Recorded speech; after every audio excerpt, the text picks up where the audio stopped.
ഇല്ല, ഇനി പൊങ്ങത്തില്ല, താഴ്ന്നു പോയി. എനിക്ക് സ്പൂഫായിട്ടാ തോന്നിയത്, പുഷ്പയുടെ സ്പൂഫായിട്ടാ തോന്നിയത്. സിറ്റിവായിട്ട് അല്ലു അർജുനെ കണ്ടോണ്ടിരിക്കാം. എനിക്ക് എന്തോ ഒരു കോമഡി പടമായിട്ടാ തോന്നിയത്, സീരിയസ് ആയിട്ടൊന്നും തോന്നിയില്ല. മലങ്കൾട്ടാണ്. ഉച്ചക്ക് കയറിയതാ, രാത്രി ആവാറായി, കുറെ നേരം അവിടെ ഇരിക്കണം.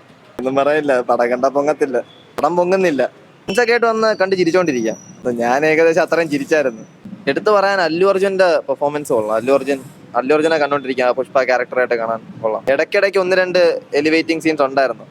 ആ ഫൈറ്റ് ഒക്കെ കൊള്ളായിരുന്നു. അതല്ല പുഷ്പ 2 ഇങ്ങനെ ഈ ആൾക്കാരൊക്കെ എന്തിനാണ് നെഗറ്റീവ് പറയുന്നത് എനിക്ക് അറിഞ്ഞൂടാ. സത്യം പറഞ്ഞാൽ എനിക്ക് ഫസ്റ്റ് ഹാഫ് നല്ല ഇഷ്ടപ്പെട്ട്, എന്റർടൈൻമെന്റ് ആണ്. ഞാൻ എന്താണോ എക്സ്പെക്ട് ചെയ്തത് അത് സത്യം പറഞ്ഞാൽ എനിക്ക് തിയേറ്ററിൽ നിന്ന് കിട്ടി.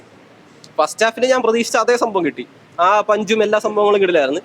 സെക്കൻഡ് ഹാഫ് വന്നിട്ട് ആ സാരി കൊടുത്തുള്ള ഫൈറ്റ് ഒക്കെ വിഷയമായിരുന്നു, കിട്ടില്ല, കണ്ടിരിക്കാൻ ഭയങ്കര രസമായിരുന്നു. ക്ലൈമാക്സ് മാത്രം കുറച്ച് പാസാധിക്യം കൊണ്ട് പ്രശ്നമായെന്ന് ഒഴിച്ച് കഴിഞ്ഞാൽ വേറെ പടം കിടിലമാണ്. പുഷ്പ 3ക്ക് വേണ്ടിയിട്ട് ഞാൻ കട്ട വെയിറ്റിംഗ് ആണ് ഇപ്പൊ തന്നെ. നെഗറ്റീവ് അടിച്ച് കയറുന്ന എന്തിനാണെന്ന് സത്യം പറഞ്ഞ പടം കണ്ടു കഴിഞ്ഞപ്പോൾ എനിക്ക് മനസ്സിലായിട്ടില്ല. ചില സീനുകളുണ്ട്, ഇടയിലൊക്കെ കുറെ സീനൊക്കെ ഉണ്ട് നെഗറ്റീവ് പറയാൻ. പക്ഷേ ഈ വിനീത് ശ്രീനിവാസൻ പറയുന്ന പോലെ പടത്തിന്റെ മെയിൻ ഗ്രാഫ് എപ്പോഴും പൊങ്ങി തന്നെയാണോ കിട്ടില്ല പടം. കൃഷ്ണനെ പോലെ സാരി കൊടുത്തിട്ട് വരും എന്റെ അമ്മോ, അതൊക്കെ ഇരുന്ന് കണ്ട ലോജിക്ക് നോക്കാനേ പാടില്ല.